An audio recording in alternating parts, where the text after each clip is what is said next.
Legit, legit talaga. Sobrang refreshing yung amoy niya.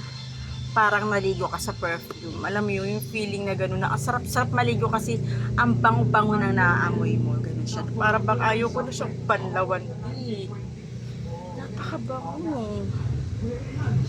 Try mo na. Kasi ang sarap maligo na napakabango. Naaamoy mo. Tapos silalagay yung pa sa skin mo, di ba? Perfect. Panalo ka dito. At eto pa guys, ginamit ko na rin today yung shampoo. Syempre gagamitin agad yan para malaman agad. Sobrang bango din ito guys. Sobrang bango.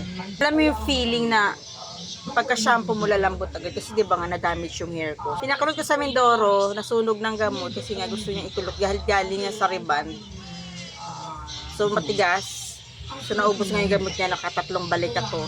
Tapos pagdating ko dito sa Manila, balik ako sa parlor ko dito sa Manila, niriband na naman. So nagulo nga yung buhok ko, kaya yan talaga. Sabi ko yun kayo na sa video ko na gagawang i-shampoo ko na lang, ako na lang magano kaysa ibalik ko sa parlor. Sa pagkasamaan ng loob, magpapagawa ko sa ibang parlor sa katabi niya. So hindi na lang ako nagpaayos ng buhok. Hindi na lang ako nagpa-parlor. So yun nga, itong shampoo na to guys, na-feel ko talaga na ang lambot niya. Hindi kagaya dati guys, na pag nagsha-shampoo ako, matigas yung buhok ko. Yung mga ginagamit ko shampoo, yung sa mga tindahan lang. Ganon, mga Palmolive, Sunsilk, ganon.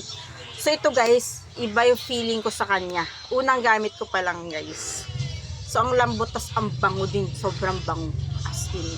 Siyempre, pagkatapos na ginamitan ko na nga siya ng hair mask nila, ayun guys, dati kasi pagkatapos ko maligo, matigas to, hindi ko to sinusuklay, di ba nga sa mga nakarang video ko, sa mga laging nunod, alam nyo yan, hindi talaga ako nagsusuklay ng buhok after maligo. Pero tingnan mo naman to kayo, no, ang lambot, wala kang makikitang ano, o, di ba? Wala kang makikitang yung tigas, wala na. Tapos yung kanyang texture guys, napaka-concentrated, talagang, parang walang halo, yung gano'n. Talagang hindi tinipid. Ang lambot ng hair ko ngayon. Sana nga ito na talaga makakasolusyon sa problema ko sa buhok.